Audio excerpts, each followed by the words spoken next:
세 번째 시즌 시작 후 3연패, 경질 여론은 빗발쳤죠. 그러나 아스널은 끝까지 아르테타를 믿어주었습니다. 그리고 현재 그는 증명하고 있죠. 강력한 스쿼드를 구축했으며 팀에게 색깔을 입혀주었습니다. 벵거볼이 아닌 테타볼과 함께 다시 찾으리라.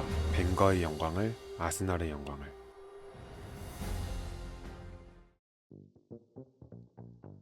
2019년 12월 18일 맨시티는 카라바오컵에서 옥스포드 유나이티드를 상대로 원정 경기에서 승리했지만 선수단 분위기는 어두웠습니다. 그 이유는 무려 3년 반 동안 맨시티에게 많은 공헌을 한 아르테타가 팀을 떠나기로 했기 때문인데요. 아르테타는 맨시티에게 어떤 존재였으며 펩에게 어떤 도움을 주었을까요? 펩은 16-17 시즌에 맨시티의 부임 후 리그에서는 3위를 기록하고 챔스는 16강에 탈락하면서 무관으로 시즌을 끝냈습니다. 이 시즌은 펩이 2008년 감독을 시작한 이후 유일하게 트로피를 들지 못한 시즌이었으며 지금까지 그에게 5점으로 남아있죠. 이 당시 맨시티의 스쿼드에는 2012년, 2014년에 우승을 함께한 명성이 높은 선수들이 많았지만 이 중 상당수는 이미 전성기가 지났으며 펩의 전술과 맞지 않는 선수들도 다수 존재했는데요. 또한 맨시티에 존재했던 또 다른 문제점은 클럽 내부의 부서 간 소통이 너무 적었다는 점입니다. 2016년에 펩이 대규모로 스텝을 영입한 탓에 원활한 교류 시스템이 확립되지 않았던 것이죠. 이 상황을 해결하기 위해 발빠르게 움직인 사람은 다름 아닌 아르테타였습니다. 아르테타는 2015년 16 시즌을 끝으로 아스널에서 선수 생활을 은퇴하자마자 맨시티의 펩 밑으로 들어간 상황이었는데요. 당시 맨시티 1군 관계자는 아르테타에 대해 그는 클럽 내부에 자리 잡고 있던 단단한 벽들을 부수려고 했습니다. 라고 말하며 그에 대해 칭찬했죠. 아르테타는 항상 배우기 위해 노력했으며 실제로 모든 부서를 돌아다니며 작동하는 시스템을 파악하고 이를 배우기 위해 최선을 다했습니다. 또 다른 맨시티 관계자는 다음과 같이 말했는데요. 아르테타는 맨시티에 있는 3년 동안 마치 대학교를 다니는 것처럼 활동했습니다. 디테일을 정말 중요하게 생각했으며 집중력만큼은 그 누구에게도 밀리지 않았습니다. 정말 미친 사람인 줄 알았죠. 앞서 말했듯이 펩은 맨시티에서 첫 시즌에 아무 트로피도 들어올리지 못했습니다. 따라서 스쿼드 변화에 대한 필요성을 뼈저리게 느끼고 있었는데요. 여기에 아르테타는 펩의 고민을 한층 줄여주었죠. 아르테타는 스쿼드 구성에 대한 연구를 시작했고 그 결과를 바탕으로 펩을 직접 설득해서 자신의 아이디어를 적극적으로 이적 시장에 반영했습니다. 이는 단순히 한 번의 이적 시장이 아닌 맨시티의 앞으로의 이적 정책까지 바꾸었는데요. 이러한 그의 노력은 맨시티가 지난 6시즌 동안 5번의 우승을 차지할 수 있는데 큰 원동력이 되었으며 맨시티가 하나의 팀으로 될 수 있도록 만들었죠. 물론 아르테타의 맨시티 적응기가 역경이 없었던 건 아닙니다. 팀에는 2008년 바르셀로나 시절부터 펩과 가깝게 지낸 도메넥 토렌트와 라마시아 코치 출신인 로돌프 보렐이 있었으며 이들 사이에서 그는 갈등 없이 팀을 이끌어야 했습니다. 아르테타는 펩의 최측근인 이들의 관계를 깨려고 하지 않았고 자신의 위치에서 할 수 있는 것을 모색했죠. 그리고 토렌트가 2018년 뉴욕시티로 떠났을 때 자연스럽게 수석 코치 자리를 맡게 되었습니다. 팀의 수석 코치가 된 이후 그는 맨시티를 보다 나은 팀으로 만들기 위해 여러 방안을 모색했는데요. 약 80페이지 분량을 보고서로 만들어 스카우터들에게 선수를 볼 때 어떤 능력을 위주로 살펴봐야 하는지 구체적인 방향성을 제시해 주었으며 세트피스에 냉소적이었던 펩에게 세트피스 전문 코치를 영입하자고 요구한 후 득점 루트를 다양화시켰죠. 또한 여러 가설과 훈련을 만들어서 선수들에게 적용했는데 그가 만든 훈련법이 도입된 17-18 시즌에 스털링, 자네, 제주스의 마무리 능력이 매우 향상되었으며 그의 노력 덕분에 전 시즌 3위를 차지했던 맨시티는 무려 승점 100점을 획득하며 17-18 시즌 우승을 차지했는데요. 그는 꾸준히 발전했으며 항상 팀에게 도움이 되고자 했습니다. 많은 선수 출신 감독 혹은 코치들은 자신의 한계를 드러내지 않기 위해 새로운 도전을 두려워합니다. 하지만 아르테타는 호기심이 매우 많았기 때문에 맨시티에 있는 동안 그저 선수 출신으로서 정보를 제공하는 역할에 그치려 하지 않고 축구 부서 중 특히 분석 파트에서 많은 시간을 보냈습니다. 다른 분석관들이 아르테타에게 여러 분석 데이터를 제공하면 아르테타는 그 자료가 팀에게 도움이 될 만한지 평가하고 어떤 변화를 불러일으킬 수 있는지 직관적으로 분석했다고 하죠. 그런 전문적인 분석에 그는 관심이 많았습니다. 아르테타는 많은 경험과 노력을 통해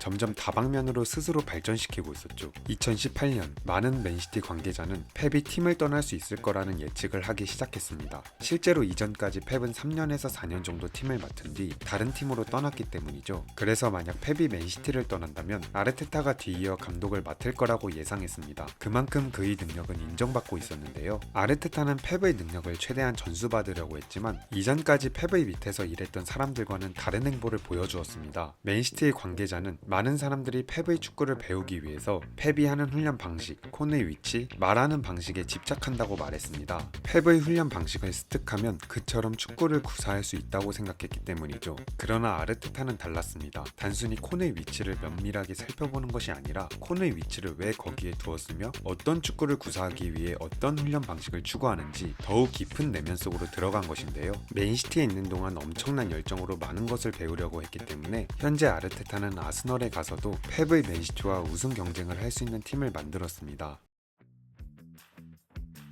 아르테타 5년차, 그는 4년이 넘는 기간 동안 선수단을 개편하기 위해 노력했습니다. 그리고 이제 아스널은 테타볼을 구현할 수 있는 완전한 팀이 되었죠. 현재 아스널의 25인 스쿼드 중 모하메드 엘레니, 가브리엘 마르티넬리, 윌리엄 살리바 이렇게 3명만이 그가 아스널을 맡기 전 영입된 선수들이며 5명은 유스 출신, 그리고 나머지 17명은 모두 2020년 1월 이후에 영입된 선수들입니다. 2019년 겨울에 아스널에 부임한 아르테타는 벵거 때 영입했던 11명의 선수와 에메리 때 영입한 9명을 그대로 물려받았고 겨울 이적 시장에서 영입한 선수는 2명이 전부였으며 이들 역시 임대 영입이었는데요. 감독으로 부임한 시기도 최악이었을 뿐더러 전임 감독들의 무분별한 영입 탓에 스쿼드도 정리되지 않았습니다. 아르테타 입장에서는 어디서부터 스쿼드를 개편해야 할지 막막할 수도 있는 상황이었죠. 그러나 그는 거침없이 그의 계획대로 선수를 방출 및 영입하기 시작했습니다. 외질, 오바메양, 라카제토와 같이 고액 주급자들을 차례대로 내쳤으며 선수의 개인적 능력은 뛰어나지만 자신의 전술에 맞지 않은 선수도 함께 과감히 내보냈습니다. 하지만 이 모든 과정을 아르테타가 혼자 할 수는 없었겠죠. 분주하게 움직이는 그의 옆을 지키며 아스널의 선수단 개편에 큰 공헌을 하고 있는 사람이 있는데요. 바로 에두 가스파르입니다. 브라질 축구 선수 출신인 그는 아스널에서 행정가이자 스포츠 디렉터로 활동하고 있죠. 물론 그의 행보에 불만을 가진 아스널 팬들도 있는데요. 그가 영입한 선수들이 좋은 모습을 보여주고 있는 것은 맞지만 방출 과정에서 선수들을 너무 헐값에 내보냈다는 점이 큰 문제였습니다. 거액으로 데려온 오바메양, 니콜라 페페와 계약 해지를 하며 제대로 된 이적료를 챙기지 못했으며 유스 출신인 베예린을 FA로 내보내는 등 방출의 결과물이 너무나 아쉬웠습니다. 하지만 영입에 있어서는 성공한 사례가 많은데요. 가브리오 마갈량이스, 제주스, 웨데고르 등을 영입하는 데 성공했으며 핵심 선수들에 대한 재계약도 성공적으로 이끌었죠. 아스널이 최근 성공적인 영입 사례를 많이 보여주고 있는데 이는 구단이 아르테타가 원하는 선수를 위주로 영입해주고 있기 때문입니다. 즉 감독과 구단의 영입 방향성이 일치했던 것이죠. 아르테타와 에도는 끈끈한 관계를 유지하면서 효율적으로 영입 부서를 꾸렸으며 이들의 노력은 지난 2년간 아스널이 이적 시장에서 훨씬 더 명확한 목표와 일관성을 가지게 해주었는데요. 그들은 프리미어 리그 경험이 있는 24세 이하 선수들을 위주로 영입했으며 이는 결과적으로 높은 성공률을 만들어냈죠. 반대로 아르테타 전임 감독이었던 에메리는 구단과 영입에 관해서 많은 마찰이 있었습니다. 에메리는 자신의 전술을 구현하기 위해서 구단에게 당시 팰리스의 윙어였던 윌프리드 자하를 요청했는데요. 자하가 아니더라도 왼쪽 윙어로 기용할 수 있는 오른발잡이 윙어를 원했습니다. 그러나 아스널은 자하는커녕 왼발잡이였던 니콜라스 페페를 영입했는데요. 더 최악인 점은 당시 아스널의 스포츠 디렉터였던 라울 살레이는 영입 과정에 중개인을 자꾸 참여시키면서 선수 몸값을 불려서 이적료를 지불했다는 점입니다. 결국 페페뿐만 아니라 레노에게 적정 가격보다 초과하는 금액을 지불했으며 루카스 토레이라는 바이아웃 조항보다 높은 금액으로 영입했죠. 구단의 영입팀과 감독 사이에서 선수 영입에 관한 갈등이 생길수록 팀의 상황은 점점 나빠질 수밖에 없습니다. 이를 너무나 잘 알았던 아르테타는 영입 부서부터 자신의 편으로 만들었고 고위직에서 살레이가 물러나는 동안에도 에두와 함께 계속해서 리빌딩 작업을 진행했습니다. 마침내 지난 여름 이적 시장에서 로폴딩, 티어니, 니콜라 페페를 내보내면서 아스널은 아르테타 감독의 스타일로 만들어진 팀이 되었고 테타볼은 더욱 강력해졌죠.